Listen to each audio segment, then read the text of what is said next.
Palavra da Verdade, com Hernandes Dias Lopes. Meus amados, nós vamos então abrir a Palavra de Deus para o nosso ensino e edificação nesta noite. E eu convido você para abrir então em Colossenses mais uma vez, agora Colossenses capítulo 3, e nós vamos fazer a leitura de 2 versículos. Hoje, diferentemente do que tenho pregado costumeiramente, porque o meu estilo de pregar é expositivamente, hoje eu não vou fazer um sermão expositivo, hoje eu vou fazer um sermão tópico. E é curioso que os estudiosos da homilética, alguns deles, verdadeiramente não gostam do sermão tópico.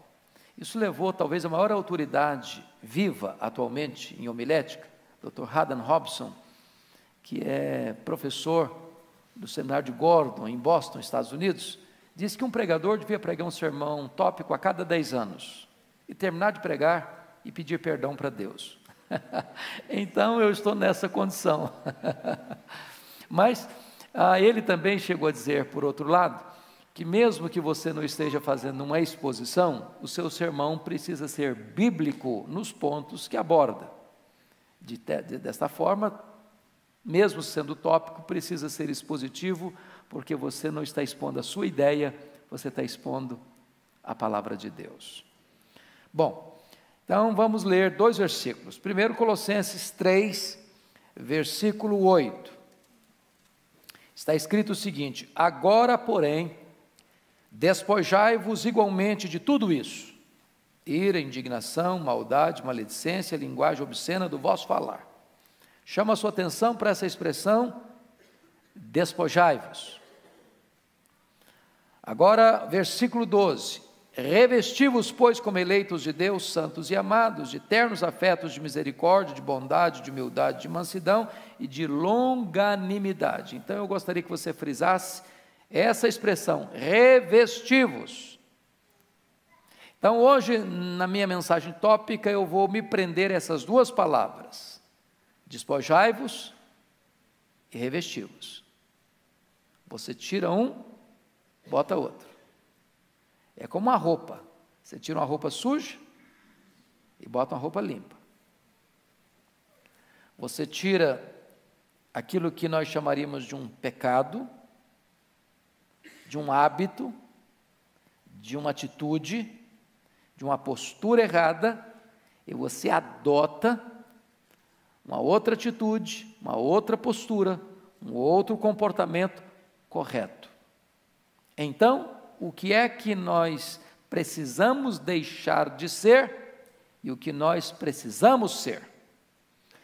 Em outras palavras, nós estamos diante de um texto que exige de nós uma espécie de balanço, de avaliação, como aqueles comércios mais antigos que fechava para balanço. Tem hora que você precisa fazer isso. Já dizia o pensador grego Platão, que a vida sem reflexão não é digna de ser vivida. A gente não pode ir levando a vida, empurrando a vida. Precisa parar, avaliar. O que eu estou fazendo está certo? A minha atitude é boa? A maneira como eu falo é adequada? A maneira como eu ajo é certa? A maneira como eu reajo abençoa as pessoas? A maneira como estou conduzindo a minha vida, está certo isso? Tem coisas que você precisa ter coragem de tirar, de despojar, de arrancar de você. E tem outras coisas que você precisa incorporar na sua vida, adotar na sua vida, acrescentar à sua agenda. Então, a vida cristã é constantemente uma ação de despojar e de revestir, de despojar, de revestir, de despojar e de revestir.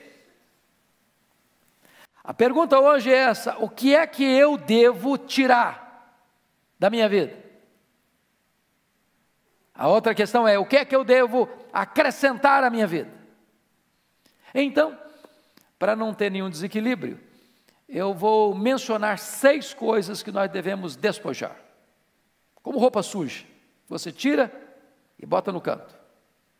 E depois nós colocaremos 6 coisas que nós devemos vestir, nos revestir e agregar à nossa vida. Então, primeiro ponto, o que precisamos deixar de ser. Primeira coisa que eu sugiro a você, à luz do texto, à luz da palavra de Deus, você precisa deixar de ser uma pessoa intolerante. Você conhece gente intolerante? Já viu alguma? Já se olhou no espelho?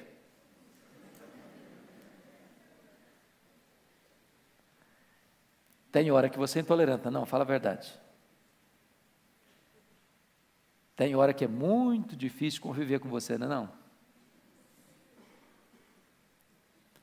Tem hora que parece que você chupou limão desde o primeiro momento do dia. E às vezes você é intolerante dentro da sua casa. Polido com os de fora, amável com as pessoas de fora, mas em casa, duro no trato, rude nas palavras, semblante fechado. A Bíblia fala de um homem chamado Nabal. Ele era um cara rico, tinha muitos bens, tinha uma mulher bonita, tinha vários filhos. Mas a Bíblia diz que ele era duro no trato e ninguém podia falar com ele. Abria a boca, criava dificuldade. Há pessoas que são assim. Elas criam dificuldade onde chegam. Abrem a boca, em vez de resolver problema, criam mais problema. Então eu quero dar um conselho para você. Deixa de ser cri-cri.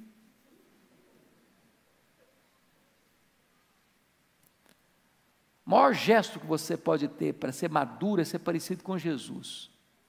Quando Jesus abria a boca, ele abençoava. Os feridos eram curados, os desanimados eram encorajados, os que estavam acomodados no pecado ficavam perturbados.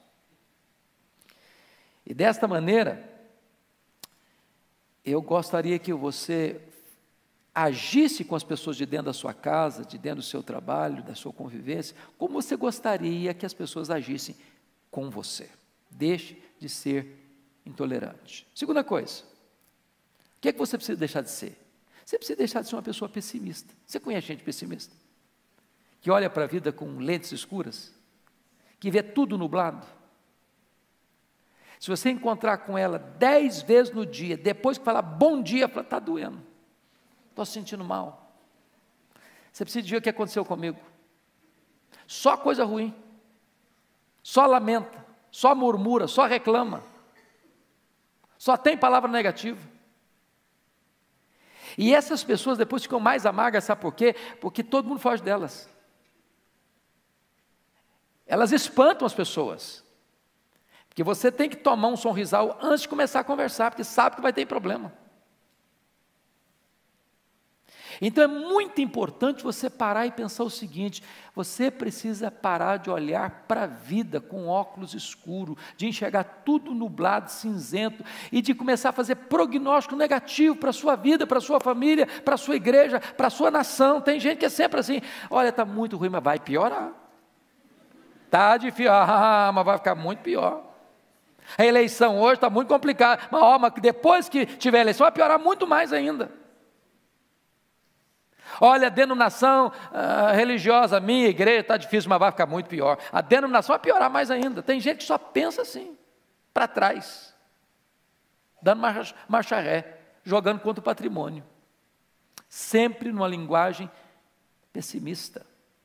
Pensa comigo naqueles 10 espias de Israel. Eles vão lá, olha a terra é boa, trazem fruto da terra, é boa mesmo. Mas dos 12, 10 disseram assim: é boa mesmo, não é para nós não, não é para o nosso bico não. Tem gigante. Aliás, quando nós nos comparamos com eles, nós estamos em desvantagem, e eles são gigantes, nós somos gafanhotos. Eles vão nos engolir vivos, eles vão nos triturar. E aí começaram a amaldiçoar a terra. Porque quando uma pessoa tem um olhar pessimista, ele não vê nada de bom. O que é bom fica ruim, ele se apequena, ele se diminui. Deixa eu ilustrar isso para vocês perceberem. Quando você escuta uma pessoa pessimista, você fica desanimado com tudo. Você conhece gente pessimista? Você conversa com ela meia hora e você sai desanimado? não vai dar certo, você não vai passar no vestibular, você não vai passar no Enem, você não vai passar no que é concurso. Aliás, a empresa vai te despedir porque está em recessão. O Brasil não vai para frente mesmo, então eu vou sair daqui. Minha família está complicada, vai complicar muito mais ainda. A crise é grande, mas vai ficar pior. Deixa eu ilustrar para você isso, de uma maneira muito simples. Havia um homem que tinha um filho único, e ele queria estudar esse filho. Ele morava na região rural, e ele mandou o menino para a cidade para estudar. E ele sabia fazer uma coisa com excelência, ele fazia o melhor lanche da região.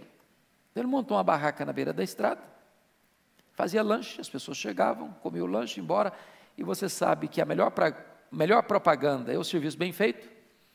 As pessoas começaram a vir, ele começou a ampliar. Daqui a pouquinho ele resolveu investir, montou a mini mercearia. Daqui a pouquinho começou a melhorar, a crescer um pouco mais. E ele estava muito animado. Um dia mandou uma cartinha para o filho dele. Falou: filho, eu estou tão animado, estou fazendo novos investimentos, a minha vida está indo para frente, estou tão feliz, etc e tal. Aí o menino mandou uma cartinha para ele: papai, o senhor não escuta rádio não? O senhor não vê televisão não? O senhor não está sabendo que a economia está abalada, que o país está em recessão, que é arriscado investir, que isso é muito perigoso? Aí o pai pensou: meu filho estuda na cidade, deve ser gente sabida, deve ser perigoso então, eu vou parar de investir. Parou de investir. Sabe o que aconteceu? Os clientes não chegaram mais. Aí o trabalho dele foi diminuindo. Aí a mercearia fechou. Aí ele mandou uma cartinha para o filho: filho, você tinha razão, a crise é muito grande mesmo. Quando você escuta os pessimistas, tudo fica muito complicado mesmo. Deixa de ser pessimista. Terceiro, você precisa deixar de ser uma pessoa rancorosa. Conhece gente rancorosa? Gente que guarda mágoa, gente que congela sentimentos hostis no coração, gente que é capaz de ficar em silêncio, parece que está tudo bem, mas é igual um vulcão que está cuspindo fogo lá por dentro.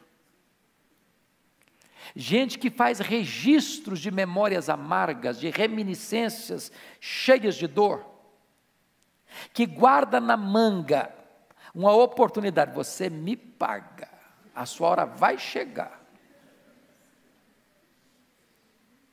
Pessoas rancorosas são pessoas que não têm disposição nenhuma de perdoar.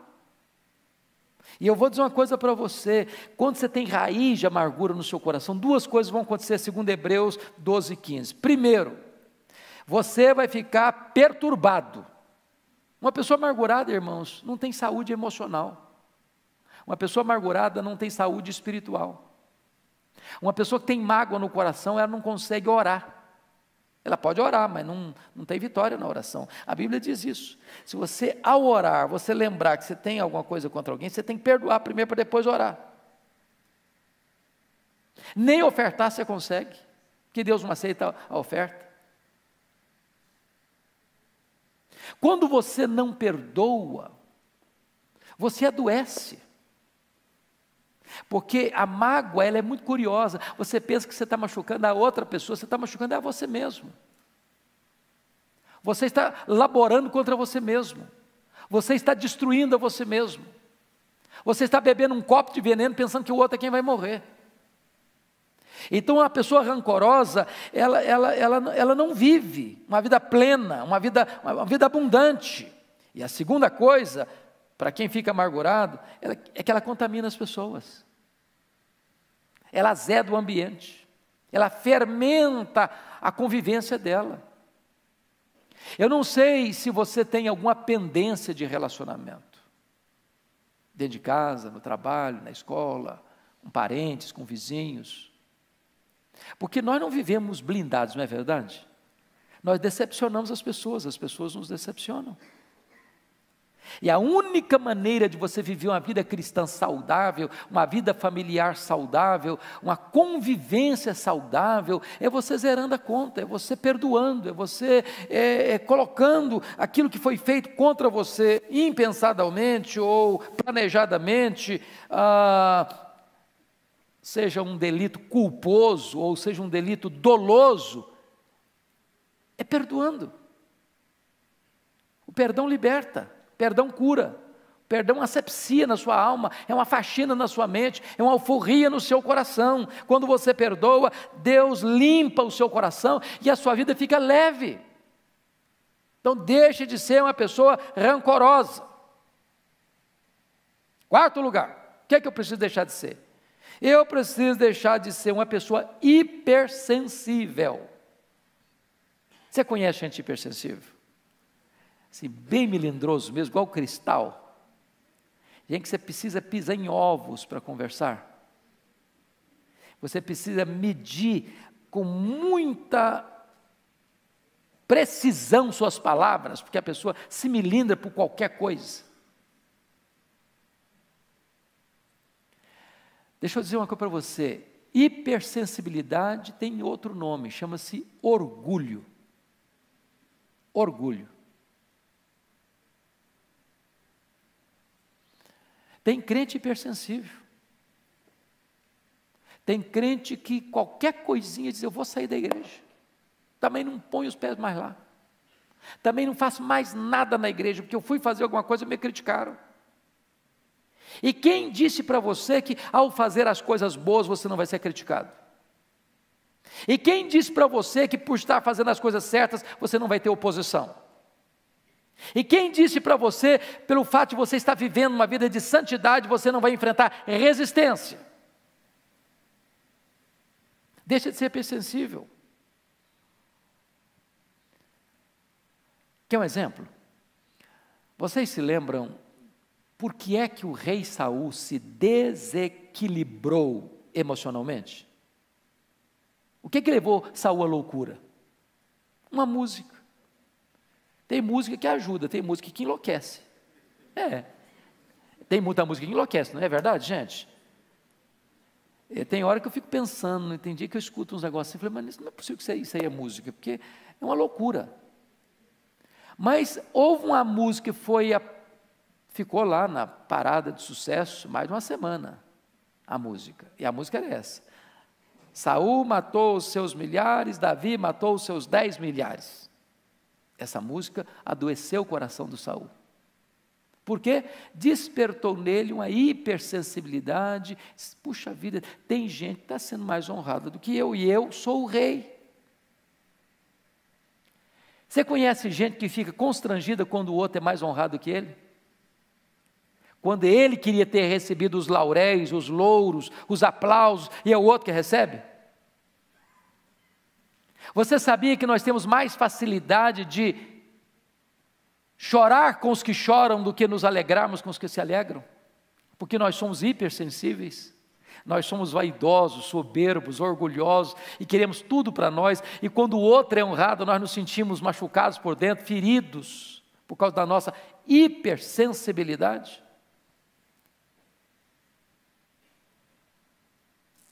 Talvez você possa parar de pensar, ninguém lembra de mim, ninguém gosta de mim, ninguém se importa comigo, e começar a pensar no valor que Deus dá para você. Para mim não tem nada melhor para curar esse negócio aí de autoestima achatada do que você saber que Deus amou você. Deus escolheu você. Deus enviou o seu Filho para morrer no seu lugar. O Espírito Santo vem habitar dentro de você. Você faz parte da família de Deus, você é herdeiro de Deus. Seu nome está escrito no livro da vida. Você tem uma herança imaculada, imarcessível, gloriosa no céu. Quando você entende quem é você para Deus, acabou a hipersensibilidade. Na igreja não tem concorrência, na família não tem concorrência, nós não estamos concorrendo uns com os outros, nós somos parceiros. Se um membro é honrado, diz a Bíblia, todos se alegram com ele. Se um membro sofre, todos choram com ele. Portanto, nós não estamos aqui medindo na feira da vaidade quem de nós recebe mais aplausos. Nós estamos aqui servindo a Deus e uns aos outros. Isso traz cura para a nossa alma. Quinto lugar, o que é que você precisa tirar? Deixar de ser Você precisa deixar de ser uma pessoa incrédula. Sabe o que é a pessoa incrédula? É aquela pessoa que aposta no fracasso. Ela tem certeza que vai dar errado mesmo. Ela não acredita que o que Deus falou vai acontecer, que o que Deus prometeu, Ele vai cumprir. É aquela pessoa que já parte do pressuposto que não vai dar mesmo. É por isso que a ordem mais repetida em toda a Bíblia é essa: não temas, não temas, não temas, não tenha medo. O que Deus falou, Ele vai cumprir. O que Deus prometeu, Ele vai fazer. Então você não pode duvidar no seu coração, você não pode ter um coração incrédulo, você precisa ter um coração crente, confiante. Eu não estou falando, obviamente, meus irmãos, daquele negócio de autoajuda, que eu cruzo as pernas, e eu digo para mim mesmo, entro para dentro da caverna da minha alma, e não, vai dar certo, vai dar certo, vai dar certo. Não, não estou falando disso não. Eu estou falando de você crer que Deus é verdadeiro, que Deus é confiável, que Deus é fiel, que a sua palavra não cai por terra, que a sua promessa vai se cumprir, e você precisa acreditar que o que Deus fala na sua palavra, Ele é poderoso para cumprir. É por isso que a Bíblia diz que sem fé é impossível agradar a Deus. O que é que você precisa começar a crer de novo? Não acredita mais, tem que não acredita mais na vida, no casamento, na família, na igreja, nas promessas. É preciso reavivar a fé. Para reavivar a fé, você precisa da palavra de Deus. Porque a fé não vem pelo milagre, a fé vem pelo ouvir e ouvir a palavra de Deus.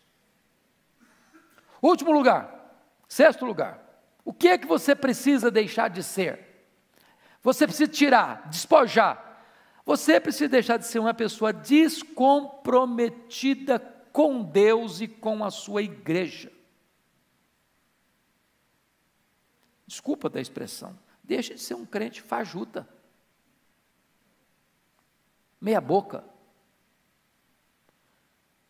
Você conhece crente que é turista? O pastor John, lá da igreja da Coreia, esteve aqui, eu achei bonito o que ele falou. Ele disse que na igreja lá da Coreia, ele tem 4 fases de discipulado. Fase D, fase C, fase B, fase A. A primeira fase, a fase D, é aquele crente que vai à igreja de vez em quando. De vez em quando. Eu conheço crentes que vão à igreja no Natal, depois no batizado, ou no batismo de alguém, amigo, depois na Páscoa, no Dia das Mães, e está muito bom. Então a fase D é para esse camarada que vem, é um turista. A fase C é daquele camarada que vai para a igreja, até vai nos cultos, ele vai até nas reuniões de oração, mas não é comprometido. Ele vai, assenta, escuta e vai embora. Ele não lê Bíblia, ele não ora, ele é um frequentador de igreja, um esquentador de banco. A fase B é daquela pessoa que é assídua, que está presente, que lê sua Bíblia, que faz oração, que participa da reunião de oração, mas também não tem ministério na igreja. Ele não ensina ninguém, ele não discipula ninguém, ele não ajuda ninguém, ele não visita ninguém, ele não vai orar com ninguém, ele não se interessa em trazer ninguém. É ele, a vida é ele, eu estou me cuidando bem, mas que os outros se virem. A fase A é aquela pessoa que está presente e que se prepara, e que instrui, e que aconselha, e que visita, e que ora, e que socorre, e que abençoa, e que contribui. É aquela pessoa engajada e envolvida. É preciso que você se comprometa. Quer ver outra coisa? Precisa deixar de ser um crente fiscal da vida alheia. Conhece crente assim? Ele não cuida dele, mas cuida dos outros. O fiscal da vida alheia é aquele camarada que ele não tem coragem de enfrentar ele mesmo, aí transfere os seus erros para o outro e confronta no outro o que ele não sabe enfrentar nele mesmo, ou que não quer enfrentar nele mesmo. Ele é capaz de ver um cisco no seu olho, não ver uma trave que está no dele. Ele se incomoda com pequenas coisas na sua vida, mas ele não enxerga os grandes problemas da sua própria vida. Outra coisa, é preciso deixar de ser um crente analfabeto da Bíblia. Sabe o que é um crente analfabeto da Bíblia? Eu não estou falando do neófito não, gente. O neófito tem todo o direito, tem não? O neófito é aquela pessoa que nasceu agora, que crente começou agora. Mas tem crente de 20 anos da igreja, fala, meus irmãos, vamos abrir, igual brincando de ontem, vamos abrir em Ruth. Aí o cara começa a ler lá, quase perto de Apocalipse. Ruth, cadê Ruth? Cadê? Eu acho que não tem Ruth na minha Bíblia, não. Mas não é possível, você tem 20 anos de igreja. Está no beabá ainda. Não saiu do ABC. Ele pode escutar a maior heresia do mundo, ele bate pau. Ele não consegue saber o que uma coisa é outra, distinguir uma coisa de outra. Ele come na mão dos outros. Ele não é bereano. Ele não sabe ouvir e filtrar o que ouviu à luz da Bíblia. É preciso deixar de ser um crente analfabeto da Bíblia. Mais ainda, é preciso deixar de ser um crente carnal. Sabe o que é crente carnal? Eu não estou defendendo a tese que tem crente carnal não, viu gente? Que tem uma teologia errada, furada, que foi ensinado na década de 80, 90, que ensinava a seguinte coisa: existem 3 tipos de pessoas: o homem natural, o crente carnal e o crente espiritual. Então o homem natural é o homem que não é salvo, certo? Não é regenerado. Aí o crente carnal é aquele crente que ele aceitou a Cristo apenas como seu Salvador, mas não o recebeu ainda como seu Senhor. Quem está na cadeirinha do trono da vida dele não é Jesus, é o eu. Quem manda é o eu, não Jesus. Mas está salvo, vai para o céu. Isso não tem na Bíblia não. Não tem na Bíblia não. Ou Jesus é o Senhor da sua vida, ou Ele não é o seu Salvador.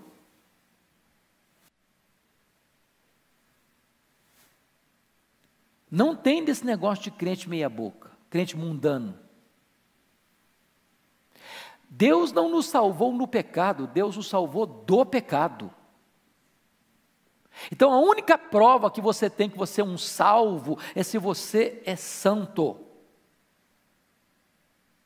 Não pense você que vivendo uma vida mundana, eu estou salvo, não, eu fui eleito, eu sou um eleito de Deus, eu posso ver do jeito que eu quiser, porque estou garantido, coisíssima nenhuma. A única evidência que você é um eleito de Deus é se você é santo, é irrepreensível. Quem não ama a santidade é porque nunca nasceu de novo.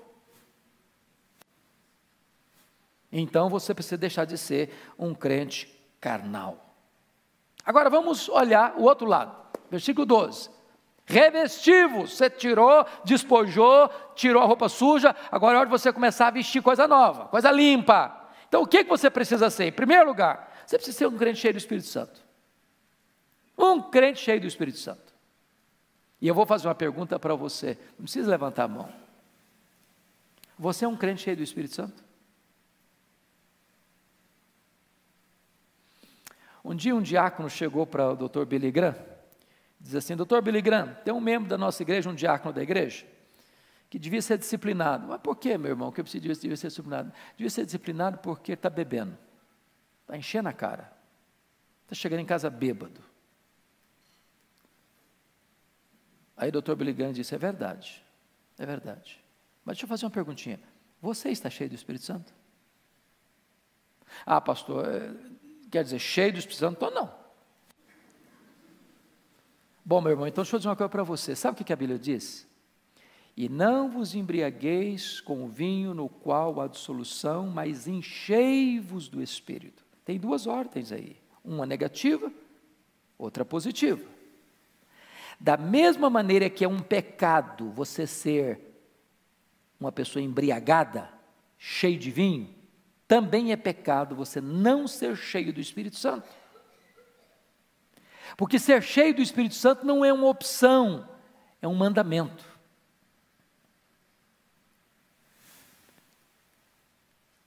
Portanto, não ser cheio do Espírito Santo é pecado.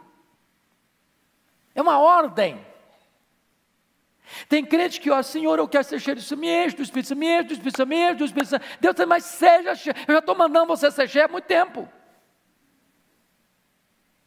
Então, se eu e você não estamos cheios do Espírito Santo, não é por culpa de Deus, não, porque já nos mandou, enchei-vos. O problema é que tem uma lei da física que diz assim, que 2 corpos não ocupam o mesmo lugar ao mesmo tempo. Para você ser cheio, o que tem que acontecer? Você tem que esvaziar. De repente você está querendo ser cheio, mas está entupido de outras coisas. É preciso ser cheio do Espírito Santo. Como é que eu sei que eu sou uma pessoa cheia do Espírito Santo? A Bíblia diz. Revela-se na língua. Você adora a Deus. Você tem comunhão com seu irmão. Você é grato. Você é humilde para servir. Você trata bem, se é casado, seu marido, sua mulher, seus filhos, seus pais, seu patrão, seus empregados. Ah, pastor, eu sou um homem cheio do Espírito Santo, mas eu quebro o pau com as pessoas. E aí? Você é cheio do Espírito Santo quando seus relacionamentos demonstram isso com Deus e com o seu próximo. Cheios do Espírito Santo. Então nós precisamos ser cheios do Espírito Santo. Você está cheio? Segunda coisa que nós devemos ser: uma pessoa alegre. Alegria também não é opção não. A Bíblia diz assim: alegrai-vos sempre no Senhor. Outra vez digo, alegrai-vos. Agora, pense comigo. Você conhece crente triste? Crente cara comprida? Crente ranzinza? Mal-humorado? Cara feia? Sisudo? Não dá um sorriso por nada na vida?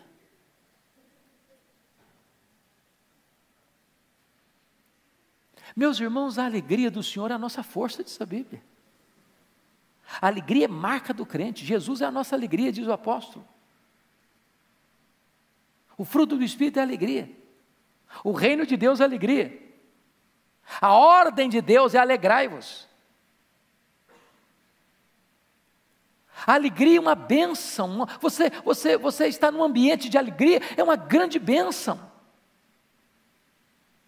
Então, não é possível que você, tendo um encontro com o Evangelho, com a graça de Deus, ser salvo, ter o Espírito Santo dentro de você, ser selado com o Espírito Santo, ter o nome no livro da vida, ser herdeiro de Deus, ser co-herdeiro com Cristo, ser cidadão do céu, ser ovelha de Cristo, ser menino dos olhos de Deus, ser herança de Deus, ser a joia preciosa de Deus e viver triste.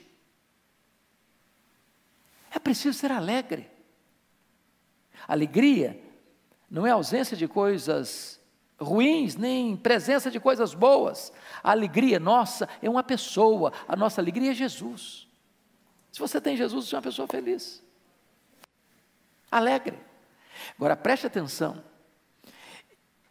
existe uma diferença enorme entre ser feliz ou ser alegre e estar feliz e estar alegre. Vocês concordam à luz da Bíblia? Eu vou ilustrar. Pense comigo. Você é pai, você é mãe. Quem é pai e mãe aqui? Levanta a mão. Ok. Filho seu fica doente.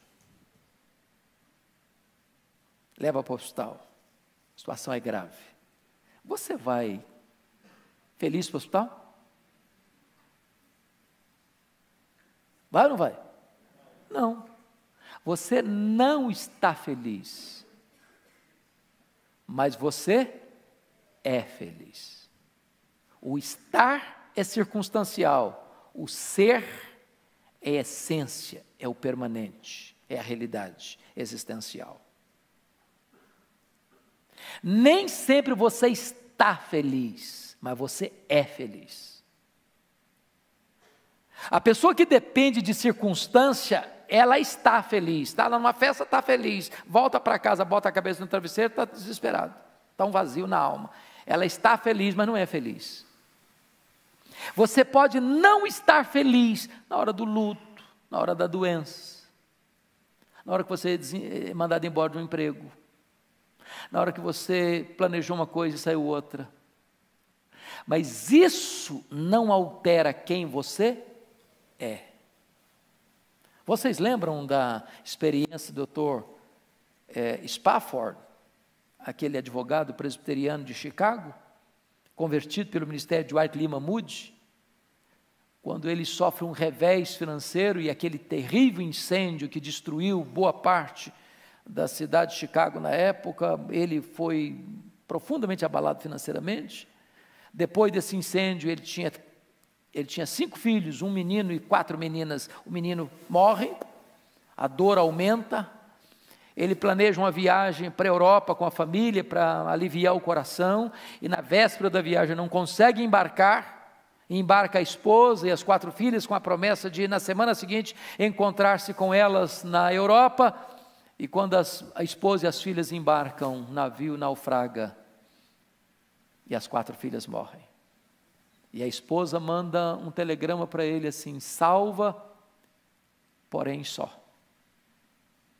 E ele toma um navio, pede ao comandante para mostrar para ele o local do acidente, e quando o navio estava sendo surrado pelas ondas, o Deus que inspira canções de louvor nas noites escuras, pôs no coração dele essa música: se paz a mais doce me deres gozar, se dor a mais forte sofrer, ou seja onde for, tu me fazes saber que feliz com Jesus sempre sou. Sou feliz com Jesus, meu Senhor. Quando você tem Jesus, você é feliz. Então seja uma pessoa alegre. Terceiro, o que você precisa ser? Você precisa ser uma pessoa amorosa. Amorosa.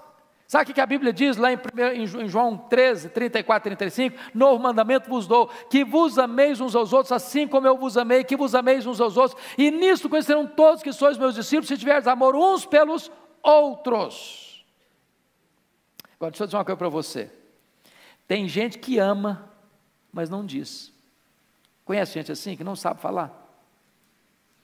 Talvez você aqui, criado lá no interior, ou lá na roça, ou numa cultura mais assim, prezada um pouquinho, os pais amavam os filhos, mas muitos pais não sabiam dar um abraço nos filhos. Não sabiam o que é dar um beijo no filho. O filho cresceu da infância à fase adulta, nunca escutou do pai: meu filho, eu te amo. Nunca. Embora saiba, ou sempre soube que o pai amava. Eu não sei como é que é você, como é que é a sua estrutura, como é que você faz com isso dentro da sua casa, mas você precisa aprender, se ainda não sabe disso, aprenda a dizer eu te amo, aprenda a dizer. Nós precisamos ouvir isso. Segundo, você precisa demonstrar amor, em gestos pequenos, em gestos grandes. Quer ver um exemplo? Eu nunca esqueci de um conselho de um presbítero amigo meu, que o Eduardo Brito aqui conheceu tão bem, presbítero Dário Neves de Moura. Ele disse uma coisa para mim. Disse: pastor Hernandes, pai tem que ajudar filho quando o filho precisa. Eu nunca esqueci aquela frase dele. Porque tem pai que, embora possa ajudar filho, tem condição financeira boa para ajudar filho, o filho passando uma magrela e ele não estende a mão. Aí depois que morre, deixa tudo para os filhos. Tudo. Mas deixar tudo para o filho depois que morre é lei. A lei manda. Tem hora que você precisa demonstrar que você ama com atitudes.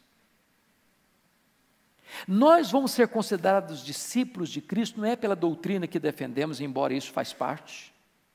Não é pela placa da igreja que nós frequentamos, isso faz parte. Mas você é conhecido como discípulo quando você ama. Mas que tipo de amor? Como Cristo me amou. Se Cristo me amou e deu sua vida por mim, a prova que eu amo é se eu amo meu irmão e dou minha vida por ele. Nós precisamos amar. Uma igreja que ama é uma igreja que é revolucionada. Eu conheço um colega de Belo Horizonte, que ele teve uma experiência muito bonita com Deus, e a coisa que Deus mais pôs no coração dele foi essa: você precisa amar. E a igreja que você é pastor precisa ser conhecida na cidade como uma igreja que ama. E esse pastor um dia me disse o seguinte, que ele voltou desse encontro, onde ele teve essa experiência linda com Deus, e já nos primeiros meses, ele começava a pregar, e as pessoas começavam a chorar nos bancos, e ele sentia que alguma coisa diferente estava acontecendo.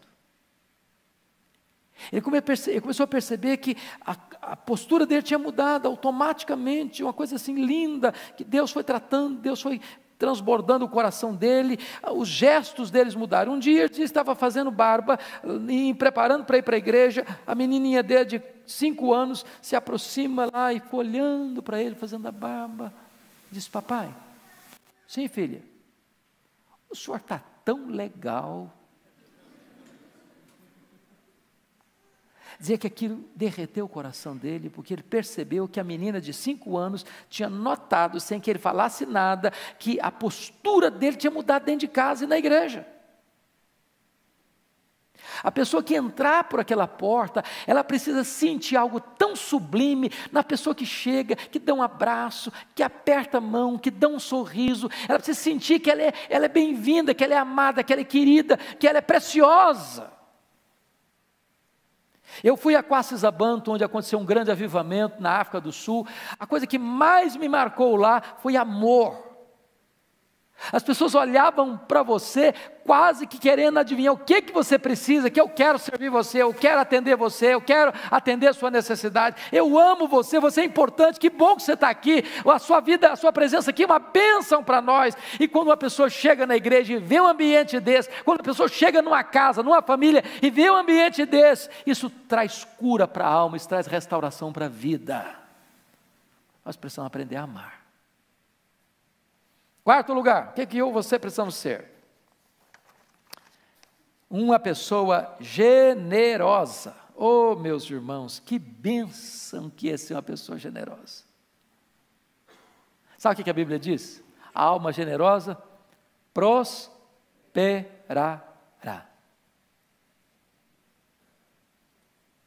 Generoso. A Bíblia diz que quando você dá ao pobre, a Deus você empresta. Qual o maior problema que você e eu temos para sermos generosos? A síndrome de dono. Se eu acho que o que está na minha mão é meu, eu quero para mim, para o meu deleite. Quando você entende que tudo é de Deus, e você é mordomo de Deus, e Deus é generoso, você vai ser generoso com o que é de Deus. Você vai administrar o que é de Deus, agindo como Deus agiria, porque tudo é dele.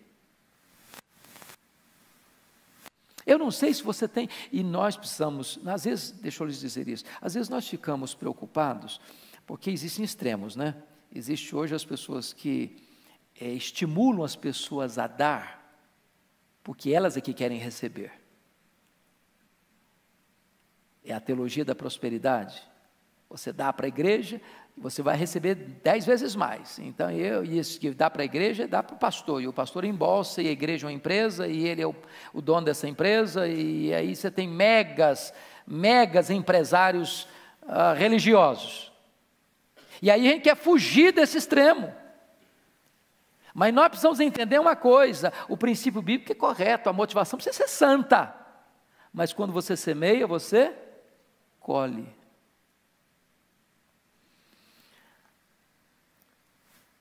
Deus não fica devendo ninguém.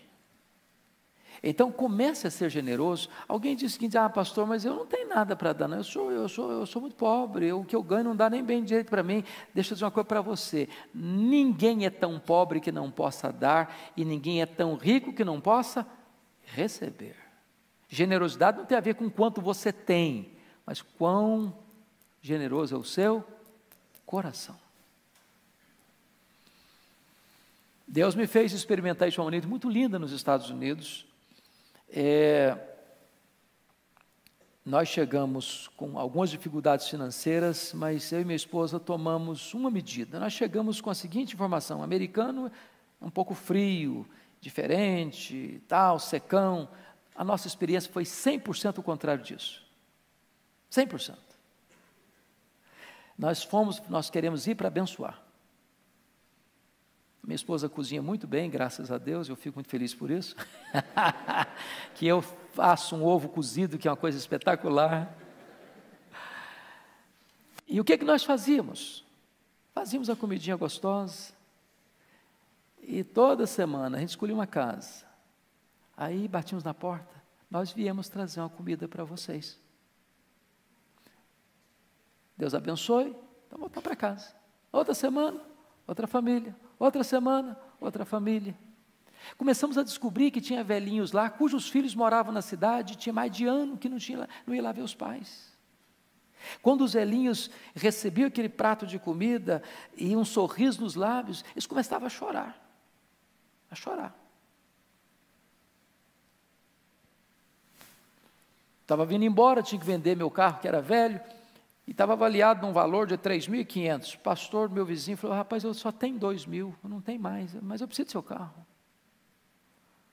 Na hora Deus falou: entrega o carro para ele. Pode entregar o carro para ele. O 1.500 do outro é generosidade. Aí eu falei: tá bom, pastor, o senhor fica com o carro pelos 2.000, não tem problema não. E eu estava vindo. Aí fui olhar um presente para o meu sogro, $300. Tá bom, vamos lá comprar o presente.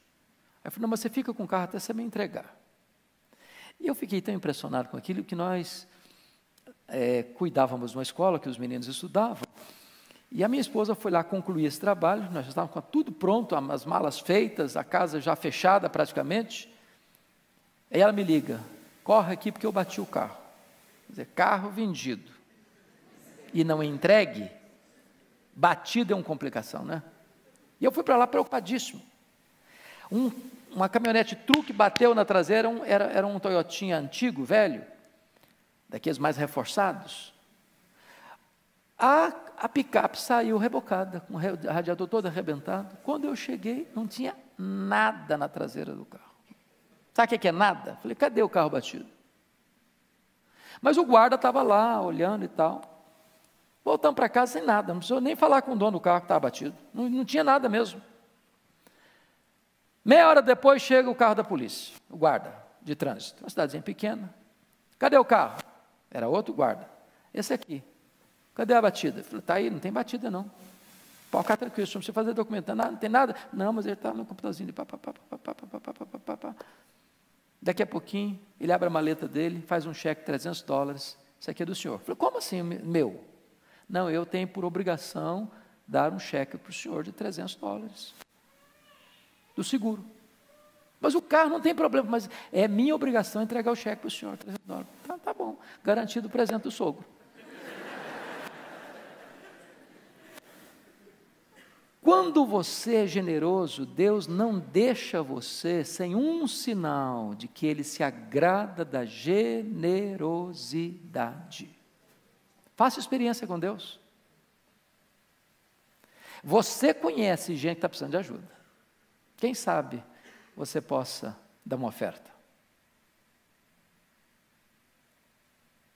E eu não estou falando de dar uma oferta para receber em troca 10 vezes mais, não. Isso é barganha, isso é negócio. Estou falando de você ter um coração generoso, que quem recompensa é Deus. Muito bem, agora vamos, penúltimo lugar, uma pessoa pontual nos seus compromissos. Ô gente, você conhece crente, não estou falando de vocês não, viu, vocês são verdadeiros heróis. Da minha casa aqui na igreja, no domingo eu gasto 10, 15 minutos mais tardar, tem segunda que eu gasto 1h15, Então, se existe uma cidade que não dá para cobrar muito pontualidade, São Paulo é uma. Mas tem crente que chega sistematicamente na igreja dele atrasado. É hábito chegar atrasado, mas não chega atrasado no aeroporto, mas não chega atrasado na rodoviária, mas não chega atrasado no emprego, senão vai mandar embora. Mas Deus, né? Para Deus qualquer coisa serve. Hoje, gente, a gente precisa aprender a ser pontual. Pontual na escola, pontual nos compromissos, responsável com aquilo que a gente assume. Não ser corpo mole, não ser preguiçoso. Cumprir com as obrigações, cumprir com os deveres. Palavra empenhada vale mais que um contrato. Nós precisamos resgatar a credibilidade da nossa palavra, dos nossos compromissos. Sermos pontuais na igreja. A não ser que vocês, como eu, tem dia que você sai de trabalho, eu sei que vocês, eu dou graças a Deus. Eu tenho a maior gratidão de ver vocês, muitos de vocês vindo direto do trabalho, fazendo um lanche aqui na igreja, voltando para cá, chegando tarde, para acordar no dia de madrugada de novo. Louvado seja Deus! Mas nós precisamos, se temos alguma coisinha nessa área, precisamos melhorar. Compromisso. Finalmente, o que é que nós precisamos ser? Uma pessoa comprometida com oração, com a palavra de Deus. Eu não vou pedir você levantar a mão, mas quantos de vocês já leram a Bíblia toda?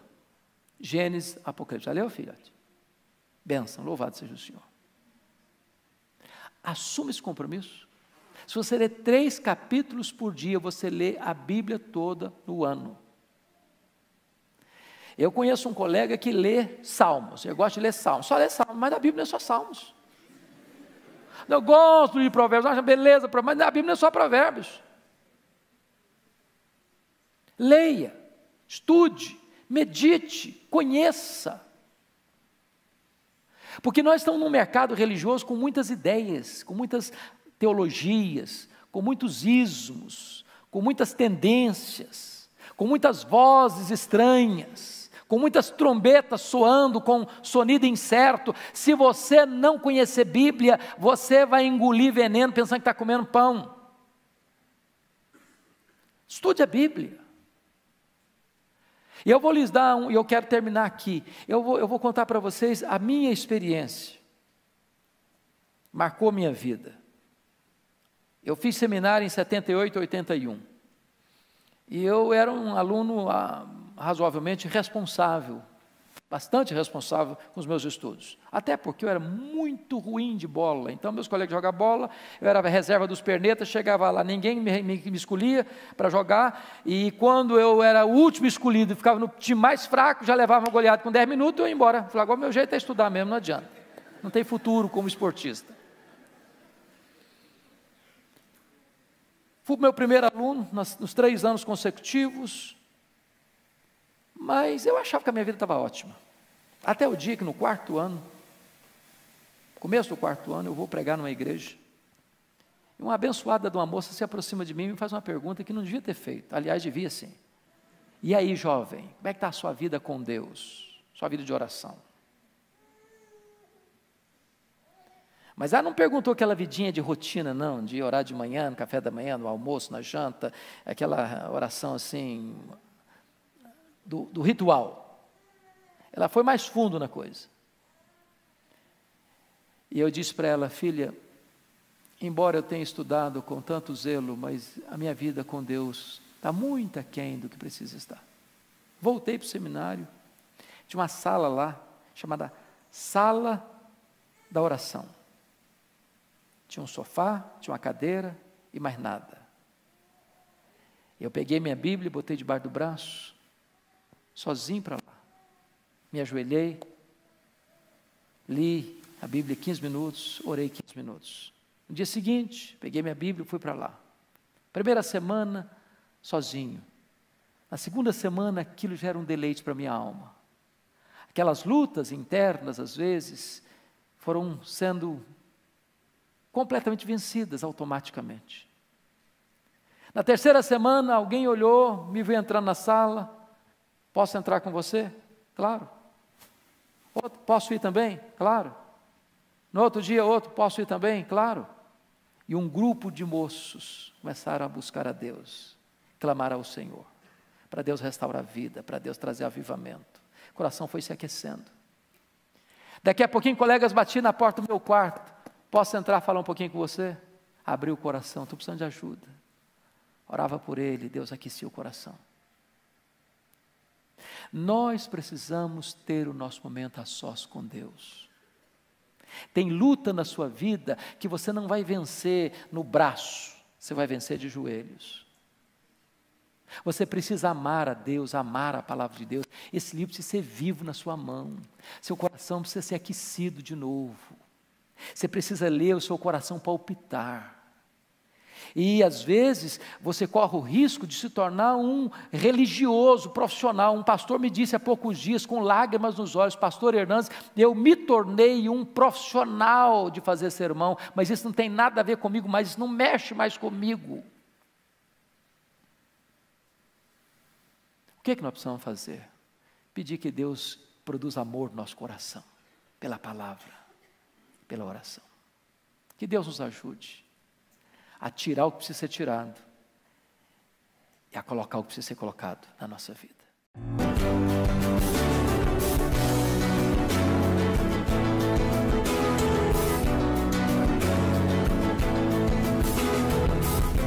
Palavra da Verdade, com Hernandes Dias Lopes.